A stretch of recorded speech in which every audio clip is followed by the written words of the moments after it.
Hello, everyone. My name is Yulong, and this is Tim. We are from Baidu X Lab. Baidu is the Chinese largest internet company. You can think it as Chinese Google. And X Lab is short of security lab. So in the past, we spent a lot of effort digging kernel vulnerabilities. Later, we realized that we need an effective and efficient way to patch the vulnerabilities. So here is the outline of our talk. We will first introduce the Android kernel vulnerability landscape and talk about the current problems. And Tim will give an introduction of our solution to the problems. And later we will talk about how to establish the ecosystem. So as everyone knows, kernel vulnerabilities are dangerous. So there are two types of vulnerabilities. The first one can cause information leak. And the second one can cause code execution in kernel mode. So by combining those vulnerabilities, an unprivileged user can gain the root privilege to launch dangerous attacks. So the threats of kernel vulnerabilities comes in two folds. And first, most security mechanisms of Android relies on the kernel integrity. So for example, the app isolation, the process isolation. If the kernel is broken, the malicious app can peek into the other app's memory or even control it. And the payment mechanism relies on the kernel integrity as well. So is the fingerprint framework. And also the crypto framework, more specifically the key store relies on the kernel integrity. And there are many other user-land security mechanisms strictly rely on the kernel integrity. From the other side, the trust zone, which is a level lower than kernel, will also be threatened if the kernel is compromised. Because if kernel is compromised, more attack surfaces will be exposed. The attacker can use some kernel input that trust zone trusts to attack the trust zone. So there have been a lot of talks about this, so we won't elaborate it. So here is the list of recent kernel vulnerabilities reported in Android Security Bulletin. So you can see that the number is increasing. The red ones are privilege escalation bugs, and the blue one is information leakage bugs. So you can see that most of the bugs are privilege escalation bugs, which is severe. And from the growing trends of the number, we can draw two conclusions at least. The first is more and more attentions are paying on the securing the kernel because more and more resources and people are analyzing the problems. And the second one is that more and more vulnerabilities are in the end-day exploit arsenal for the underground businesses, because the bad guys also know there are so many vulnerabilities to exploit. To name a few, this one is quite famous. It's called Tower Root. It can root almost all Android at that time. So this is due to the fulltext queue function in the kernel does not ensure the calls have two different fulltext addresses. Another one is the ping pong root, which is also quite famous. It is due to the ping unhash function does not initialize a certain list of data structure during your unhash operation. So this can also lead to kernel privilege escalation. And the most recent famous one is the pipe root. There is actually no official name for this. It was reverse engineered from the king root and got exposed to the public. So the problem is that the pipe read and pipe write implementations in the kernel allows local users to cause the privilege escalation. So to be noted, this is a known issue in the upstream kernel that was fixed in April 2014, but it wasn't called out as a security fix and assigned a CVE ID. So Google Android AOSP didn't fix it until most recently. What's worse, for those CVEs, many of them have already got public POC. So which means even the script kiddies can directly use the code to write exploits. So here are some examples that can be found on GitHub. There are also many exploits made public, but never got officially reported or disclosed before being patched or not get timely fixed. So this is a sentence quoted from our academic paper from CCS last year. So the authors found that there are at least 10 device driver exploits that are never reported from the famous root app. So everyone can reverse engineer the root apps and copy the exploits, but these apps are never reported, which means the vendor didn't realize the existence of them. And this is from the Google Chrome security team. So the words are quite small, so I read it out. So they found a bug, but the bug didn't get patched for more than 6 months. So still affects the devices out there. So this kind of exploit is disclosed, but not get timely fixed. So with the existence of so many vulnerabilities and they're unpatched, they leave quite a lot of threats to the public. So there are already many malware and adware with root exploits. For example, the Kimogi family. The Kimogi malware family mimics the popular benign apps, as shown here. Some of them are quite popular, like Talking Tom, Light Browser, or even the calculator. So by uploading this fake app to the third-party app store, the attacker tried to root the victim's phone using 8 root exploits that are publicly known. And after gaining root, the attacker tried to remote control the devices. So from the infecting map, you can see it's worldwide infected. And another example similar to this is the ghost push. So more than 30 apps are faked as the attacker's samples.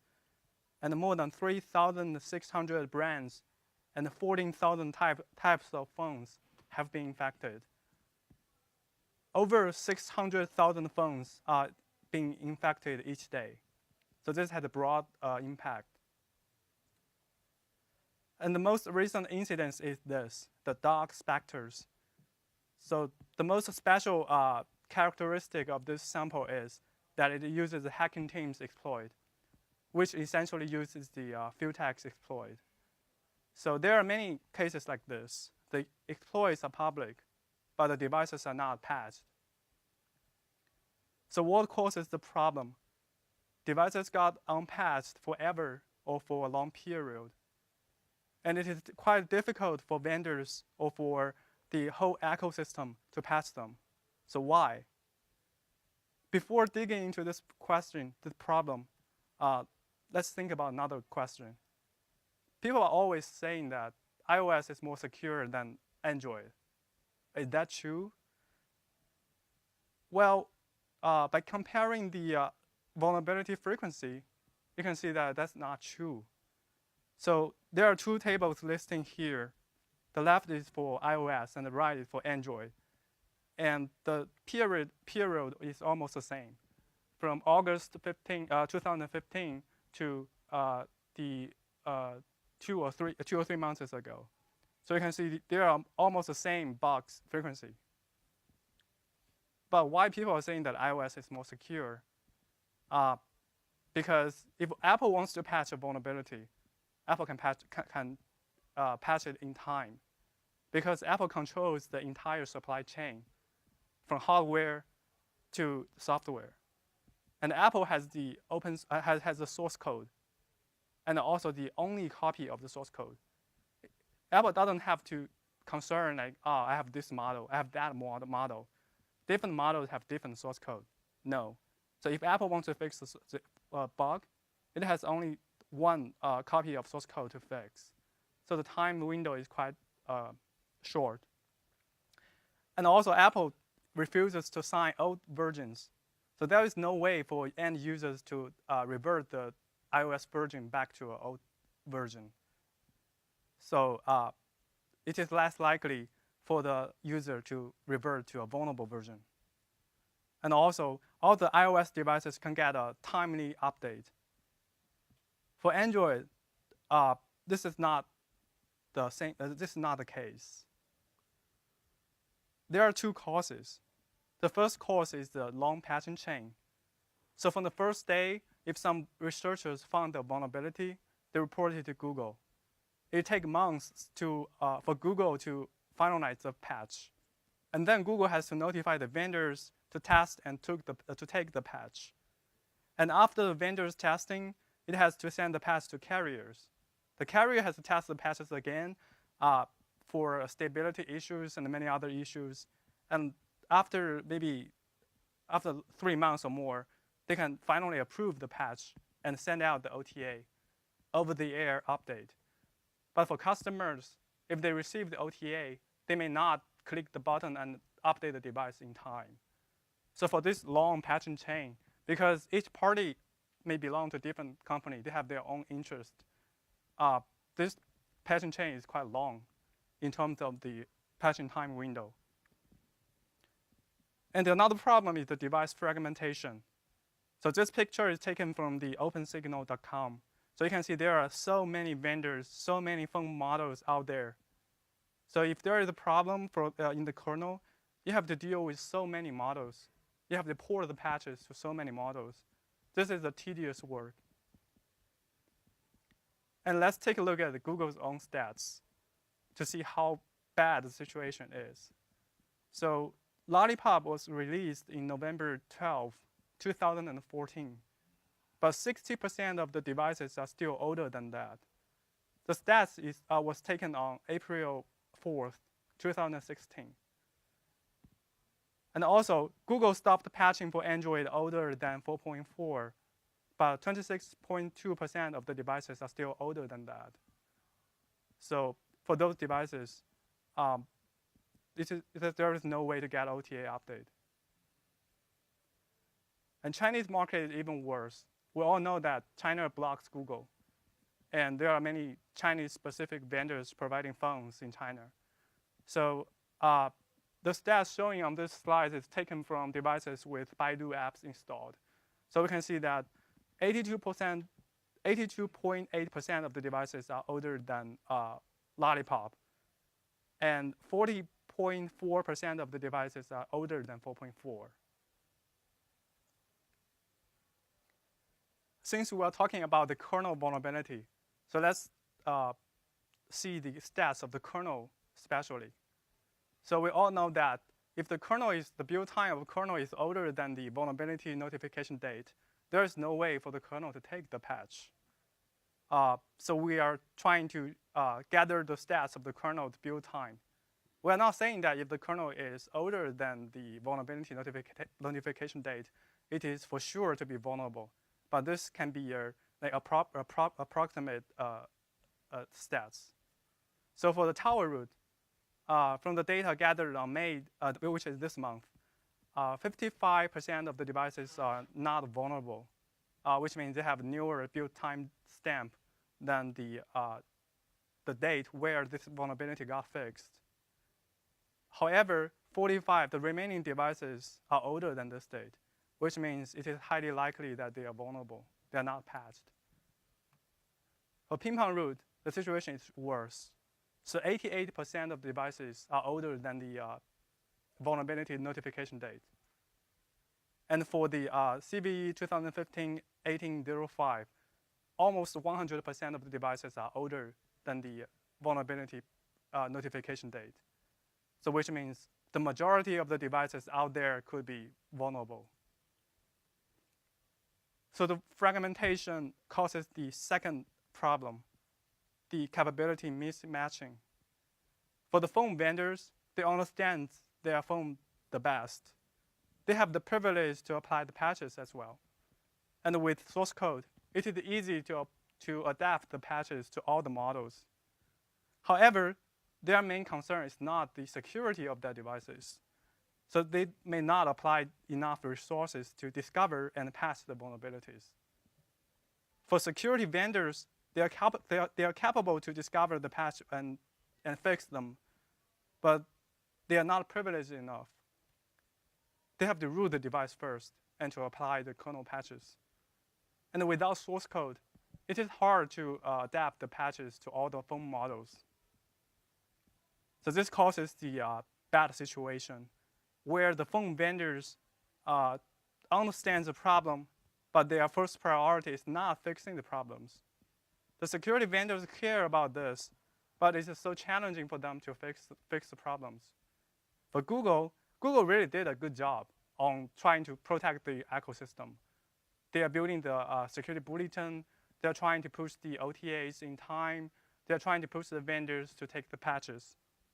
But as we have said, the vendors, there is a long patching chain. And also in some areas like China, there is no Google. So the situation is still very bad. Given this bad situation, who to protect and how to protect the payment fingerprint frameworks on the Android phone?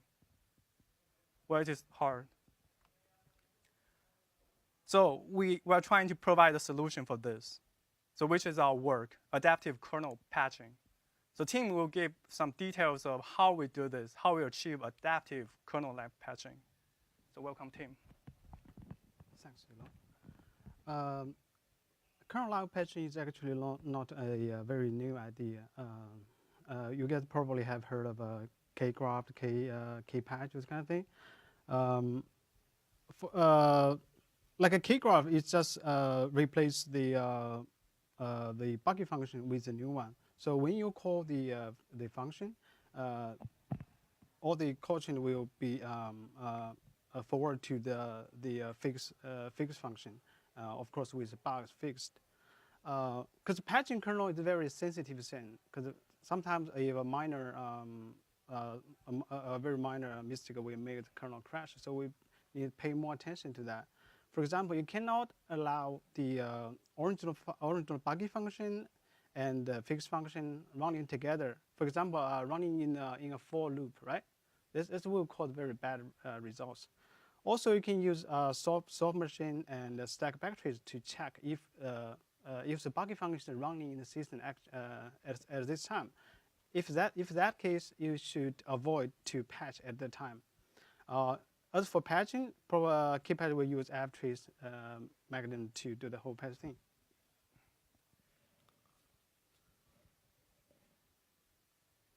Oh, I already talked about this slide. For trying for a third party to do the patching, because like a K-graph or K-patch, this kind of solutions, they require source code of the kernel you're going to fix.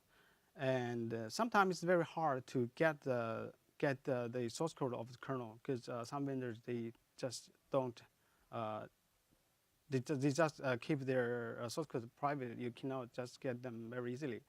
And another problem is that you cannot directly patch apply your patch to apply a patch across different kernel builds because Linux kernel itself has very strict limitations, and also vendors have their own limitations. They don't allow custom codes to be loaded into the system very easily. So here comes the question: how we can load the kernel into load the code into the kernel adaptively. Here comes our solution. We have 3 steps. The first step is we need to gather some kernel information like symbol address and CRC, and also we need to change a little bit about change some data structures, make sure it will fit for every different kernels. And second step is to patch the payload.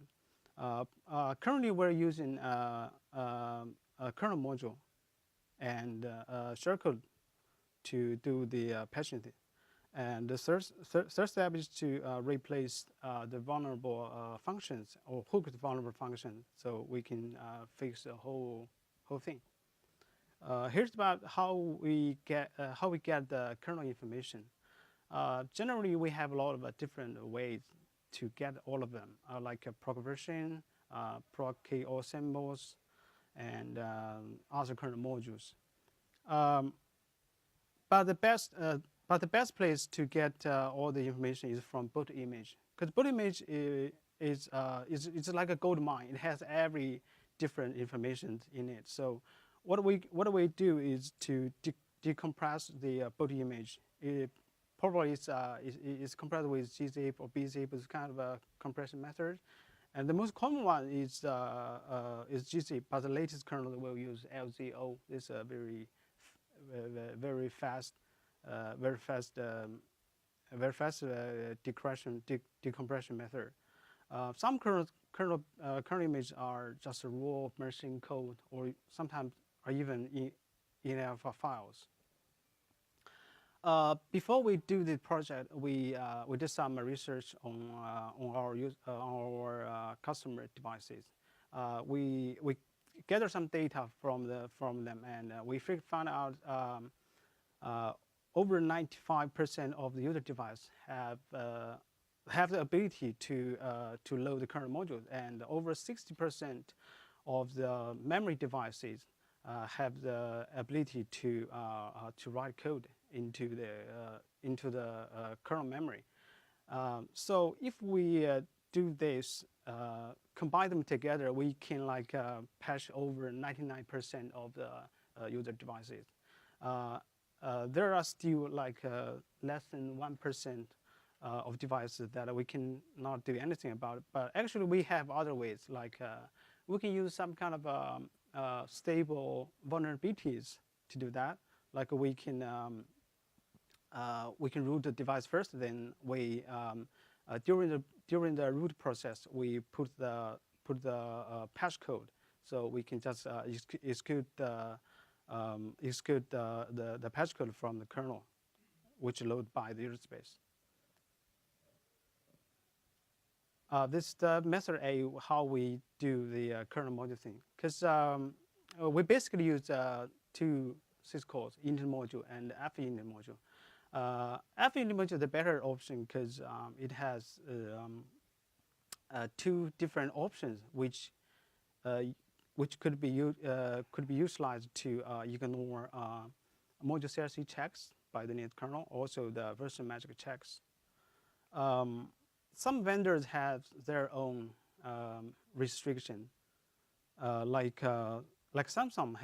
They have their own kernel module authentication mechanism, which is check the hash value of the kernel module that is being loading, to say if it match the hash value inside the kernel itself.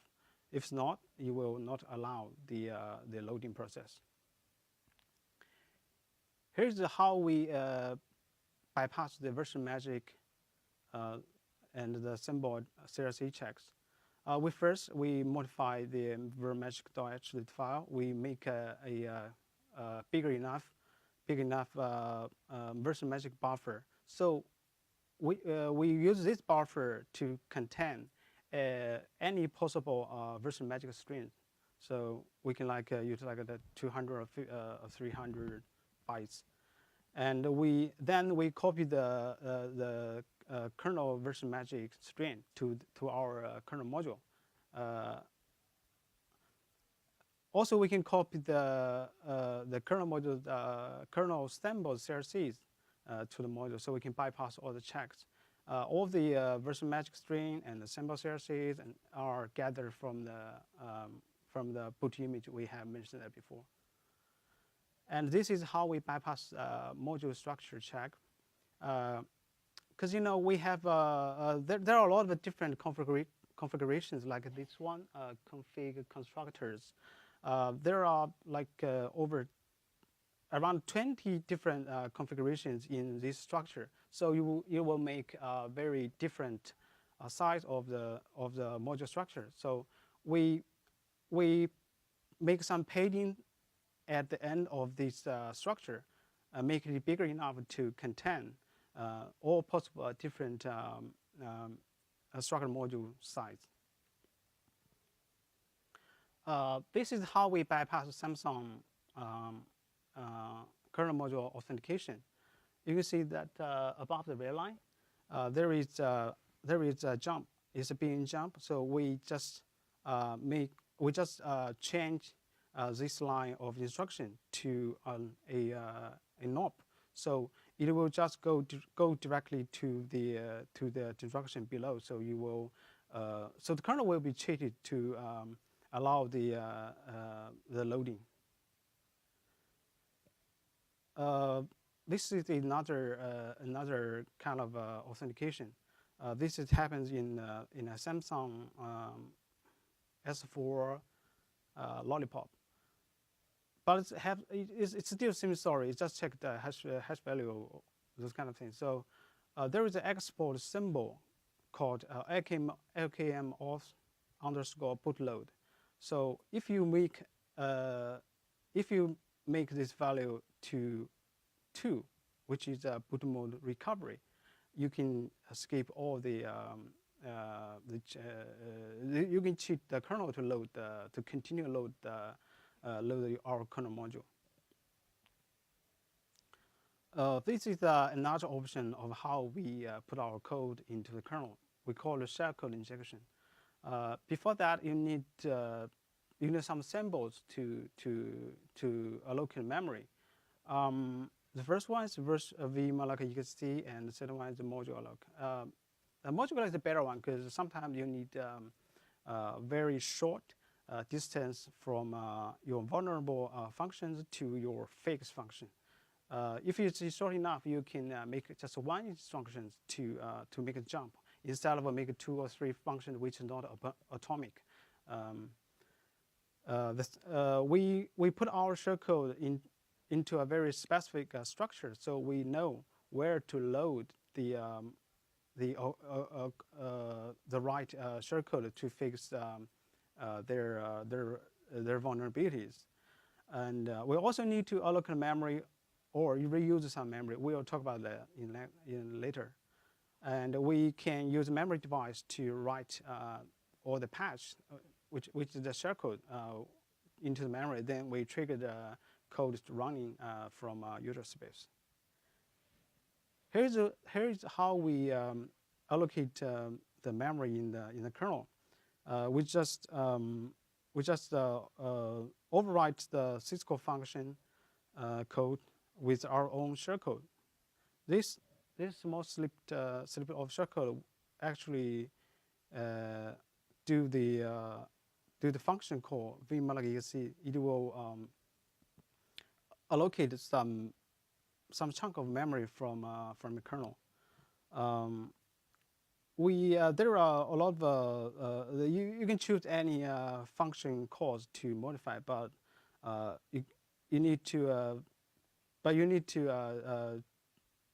choose a good one, because sometimes you modify some code, and if any other application call that's called, it will cause problems. So we are using like a uname, because uname is a very good one because it never crashes. So if you modify the syscall code and the other application call syscall uname, it will just allocate some memories. It won't do anything harmful to the system.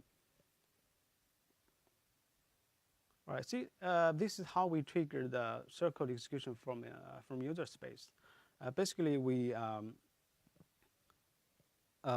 modify the syscall pointer to make it equals to the address of our allocated memory. Then we put the patch code into this memory. Then we call this syscall from a user memory, from user space. Then the whole shellcode will be executed. Basically, how we do the patching is like override some function pointers with our own implementation. And also we can patch code directly, like modify some values, especially some static variables in the kernel. Sometimes it needs permissions. On the ARM 32-bit devices, we can use coprocessor to have, like a coprocessor 15. Another important thing we have done is to do the inline hook, because when you are hooking a function, you can hook from the prologue or hook from the middle of the function, which need you save the you need to save some context like register values from in the trampoline. Here's just an example how we hook from the prologue. Actually, we are going to override the first instructions with a B instruction. B is a branch instruction, and this instruction will jump to a patch function, which is our function. And if the distance from a vulnerable function to the patch function is too far away to be contained in a single instruction, you can use LDR. You can use LDR instruction with the address of the patch function. So with that, you can also jump from vulnerable function to the patch function. And the user have the option to choose if to run the origin function or not, because we have set up a trampoline over there, which will save the first instruction. Then we jump back to the second instruction.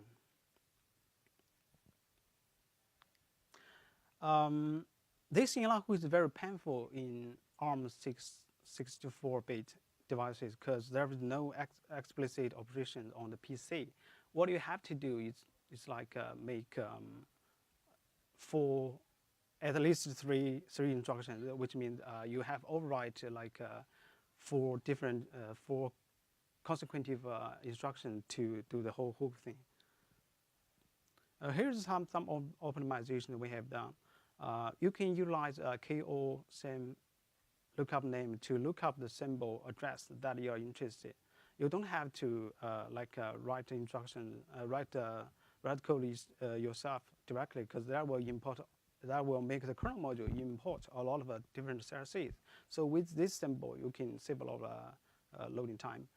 And also you can use some existing kernel memory, kernel function which are used to write the text segment of the kernel, or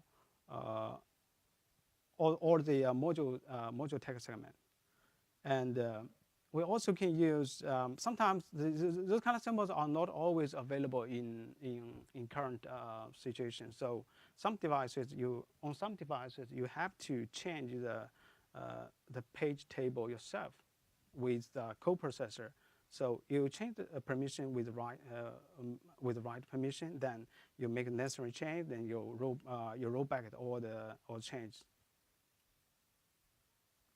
So with this solution, the problem gets solved. Basically, we gather some kernel information from a device. Then we use the patch data. It could be a kernel module or some shellcode. Then we use the kernel information to transform the data, so we can have a adaptive kernel module or shellcode. So we will make the data suitable for every kernel modules. As you know, kernel solutions need a lot of have very limitations. Like they require source code. This is very bad because you never want to get source code from vendors. It's very hard. Plus, there are tens of thousands of kernels. You don't want to maintain the kernel tree.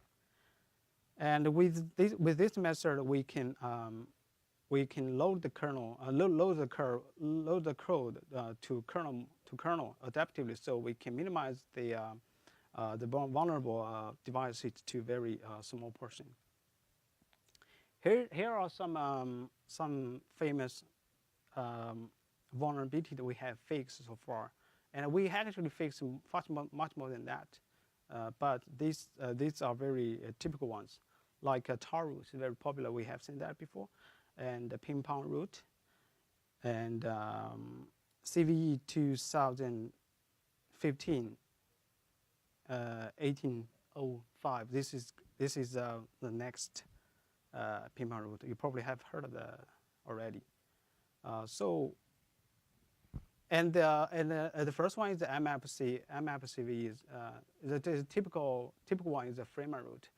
This kind of devices, memory devices have vulnerabilities that can be utilized to map the kernel memory into their user space, so they can change the content of the kernel.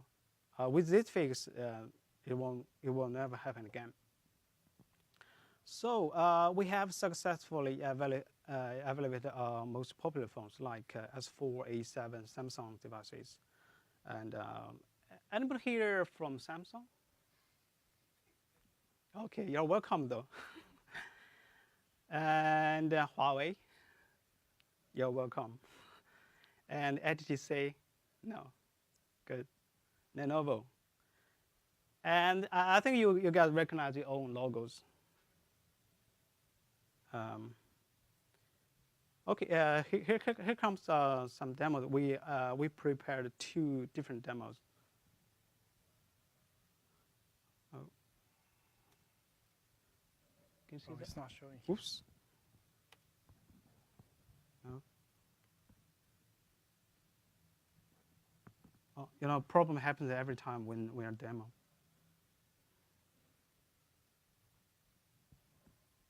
Okay, great.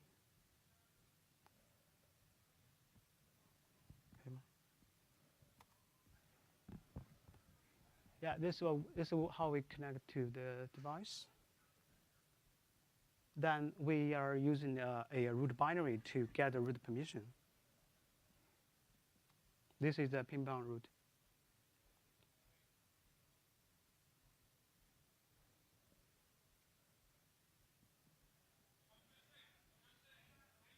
Oh.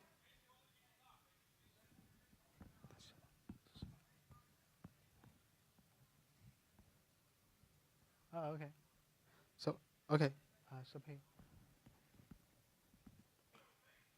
Okay, we have got the root permission, and the bypass is how is what we have mentioned before. This is a Samsung S4 and KCAT. So we have to patch the some part of the jump in the AKM auth we talked about before.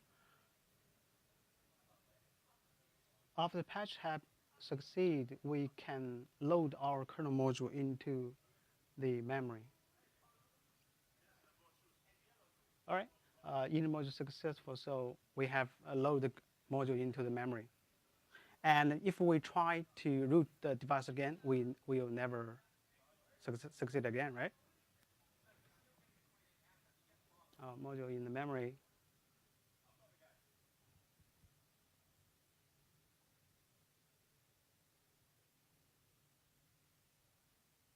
Failed. Failed again.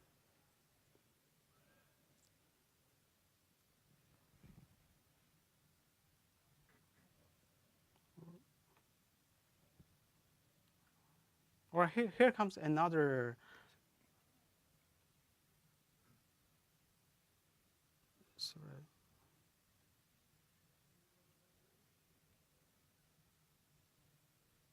We could just play the demo. No?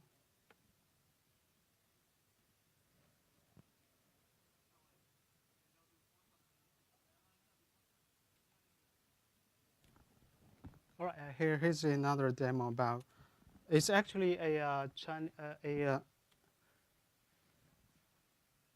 it's actually a Chinese vendor's phone. It's what is it? It's a coolpad D1T2. Yeah, you can get the. get the information. Oh, sorry, it's Chinese, but it doesn't affect the understanding. Yeah, it's CodePad. KCAT 2.4.4.4. This is first new install of the devices. So if we use a famous tool called Kernel, it's a Chinese vendor. We use this root tool to get the root permission from the device, and it will succeed very quick. And this is a rooting process. Yeah, succeed. So we get root permission. Now we uninstall the root app, and it will remove all the root permissions.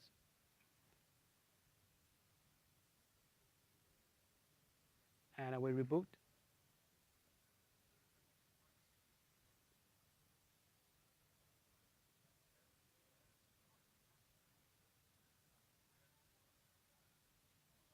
Now we use our app to fix the problem. First, we scan the system. We can figure out there are like 5 different vulnerabilities inside this machine. Now we fix it. Okay, bingo, everything is fixed. Then if we install the root app again, we're trying to root the device again.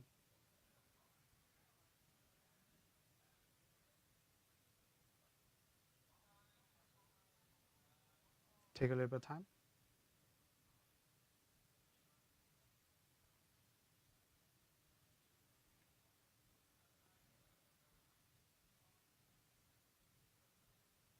All right, this is the rooting process. It will fail forever.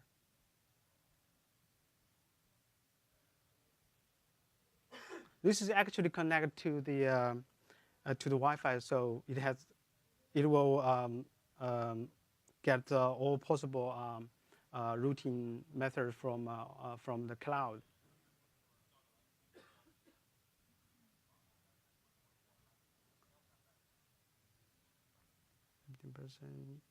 So no matter what it will try to do, it will never succeed to get the root permission again. Actually, you can test with other root binaries. It will still get the same result. We are just using this one because this one is very famous in China. Yeah, no matter what I do, it just fails. It never ends. Okay, so end of the show. Sorry. I will let Yulong take it over from here. Okay, thanks, Tim. So we have the technology. We can do the adaptive kernel live patching. So what's next? So any technology can be a good weapon, but for this issue, it cannot be fixed in one man's hand. It has to be a joint effort. So recall the 2 problems that we talked about. The first one is the long patching chain. So with this kernel live patching, we can shorten the patching chain with 1 step. For the capability mismatching issue, we have to call out both the vendor and security researchers to work together to generate the patch and apply the patch. We believe that both parties have incentives to do this. For vendors, if they have more secure products, they can have more sales and more users. For security providers, they can gain reputation and profits, like the white hat sitting here in this room. But this is not easy. In the current stage, as Tim just showed, we are building this kernel adaptive live patching in an app. The app tries to, first of all, scan all the existing vulnerabilities in the kernel. And then it will try to root the phone by exploiting those vulnerabilities. With the root privilege, it can then apply the patches. The second alternative is to use existing root. For example, some app may have already rooted the phone and provide the SU binary, the SU service. So we can call the SU service to gain root and apply the patches. But the first 2 methods are not ideal. The ideal way is to let vendor give our privilege to do the kernel adaptive live patching. So only in this way, we no longer have to worry about like root the phone. And we don't have to worry about some overhead in this step. So if the vendor can integrate the adaptive kernel method privilege or framework in their own firmware and pre-embed kernel agent we can directly call, then this can be very easy. So in a nutshell, the ecosystem will look like this. In the core is, of course, the vendor qualification. Not everyone can contribute the kernel patch because kernel patch is quite like sensitive. If anyone can contribute a live patch, that would be a disaster because everyone can plan like backdoors or new vulnerabilities into the kernel. So we have to do like qualification. Only the vendors with good reputation, with good size, with like good history can contribute the live patches. And the second layer is the signature-based patch distribution. So anyone want to publish a live patch into the framework, into the platform, it has to sign the patches first. And later, the coordinator, right now it's Baidu, will sign the patch again to ensure that the patch can be released to the platform. And third layer is the security vetting. So Baidu will do the vetting in the first stage. But later, all the vendors have to do cross-validation on the patches. Because kernel patches, as I said, is quite sensitive. And it is hard to ensure that it's 100% clean and not vulnerable. And the last layer, and which is most important layer, is the reputation ranking. So we want to make this similar to App Store, to the iOS App Store, that the user can pick the live patches from the user interface. And he can see the ranking. The ranking includes the vendor's ranking or other users' ranking of this patch. For example, how good the reputation the vendor is, or how stable this patch is on other users' phone on the same model. So by combining this 1, 2, 3, 4 layers together, we want to establish the ecosystem based on the adaptive kernel patching framework we just described.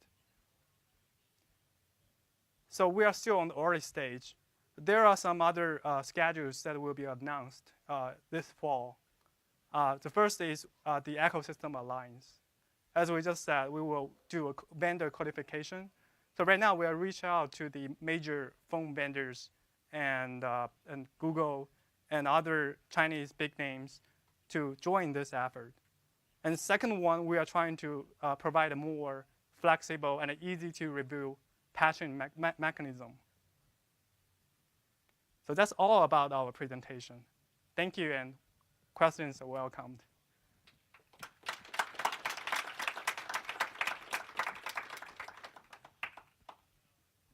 Any questions? Yes. I'm wondering, do we have to run the patch after each reboot, or what time? Right now, the question is whether we allow the permanent fix or just allow the one-time fix.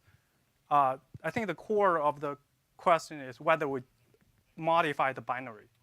If we modify the binary after the reboot, the problem is gone. If we don't apply the change to the binary and just change the code in the memory, it's just immutable for now. If the user reboots, the problem will come again.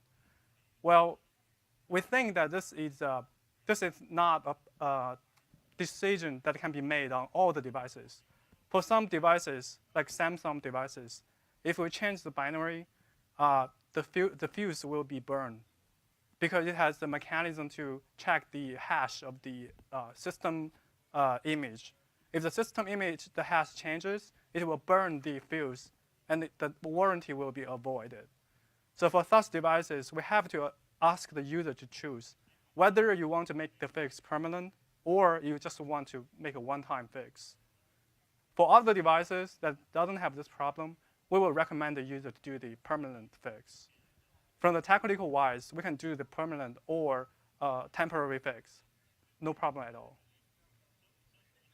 Yeah, thank you.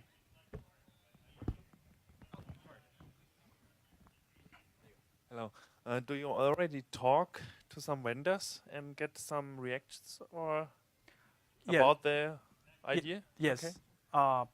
That's a good question because everyone asks us this question. Yeah. Some vendors is not quite happy about this idea because by injecting code into their kernel, they think it's not like a stable way, or maybe they don't trust us to put code in their logic. But some vendors are quite happy about this because they also care about the user's security, but they don't have a good methods to patch the vulnerability out there immediately. For those vendors, mostly Chinese vendors, we are trying to make the process faster to make them join this effort. For those vendors that are not happy with this solution, we're trying to persuade them and try to demo the effect. So hopefully they will change their mind. Thank you. I'm sort of leaning onto that question a little bit, and I'm aware that you're not maybe the person to answer it, but I'm wondering after the talk, this is commendable effort, right? First of all, this is very, very nice, very good as an idea. But I'm wondering, people don't trust the vendors, they don't trust the providers. Why would they trust Baidu? Baidu is like Chinese Google. Google says they're not evil, and I don't think that people buy it that are in the conference that Google maybe not evil but not good either. Nobody is determined about. So Baidu is similar, and it's a great effort. As I said, it sounds really good. Why should I believe you? Why will anybody believe each other, right? How are you going to break that? What did you think about it? Did you have any plan on it? Yeah, this is a free market. Just like other vendors, there's no one can be trusted. But we're trying to make this problem solvable for user to choose. Right now, even the user want to secure their phone, they have no choice. We just want to provide a choice for them to choose from. But after installation of the demo app, as we just shown, we will list all the kernel vulnerabilities on the phone. The user can ignore them, just ignore the existence of their vulnerabilities, and not to apply the patches from Baidu or from other vendors providing the live patch. The situation is not worse than their current situation because the vulnerabilities are there, right? Yeah, so the attacker can exploit these vulnerabilities to gain root instead of us, right? So we just provide a solution to make them getting better. So this is a choice for them. And also, this is a free market. They can choose it or not choose it. We don't force them to apply the patches. Maybe it's just the nature of the business, so I'm overly paranoid. I don't know, maybe that's just a question. Oh, that's a good question, though. Yeah. Oh, by the way, the user can only install the patches. They have freedom to get rid of the patches if they are not happy with the results. Not even I read everything, actually. So the average user, are they going to read and check the patches and everything? Nah, they'll just click. Right? Yeah. Any further question, guys? No? Well, then I conclude track 2. Thank you all. Thank Please you give a all, warm guys. applause Thank to you. Tim and Yulong. And I hope to see you guys tomorrow.